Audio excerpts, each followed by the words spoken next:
आपण व्हिडिओमध्ये पाण्याचा कारंजा पाहत आहात. हा कोणत्याही बगीचा अथवा मंगल कार्यालयासमोरचे दृश्य नसून अंबेजोगाई ते परळी रोडवर शेपवाडी परिसरात KSBL ग्रुपने फार मोठी प्लॉटिंग सुरू केली आहे. राष्ट्रीय महामार्गालगत परवा या जागेची साफसफाई करण्यात आली. त्यावेळी JCBने खोदकाम करून जागेची लेव्हलिंग केली. त्यावेळी सदरील अंबेजोगाई नगर परिषदेची पाईपलाईन पॉवर ग्रीडला पाणी पुरवठा केला जातो.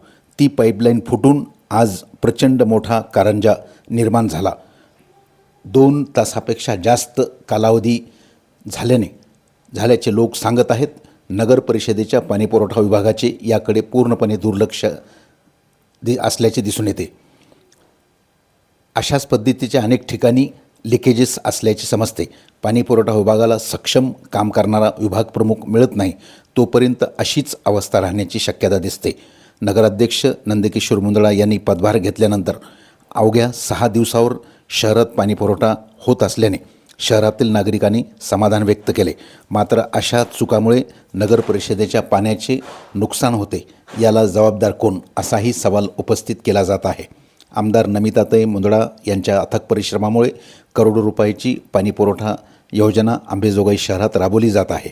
शहरातील नागरिकांना पाणीपुरवठा करण्याचे नियोजन करणारा विभाग प्रमुख सक्षम नसेल तर योजनेचा जनतेला फारसा फायदा होईल असे काही वाटत नाही.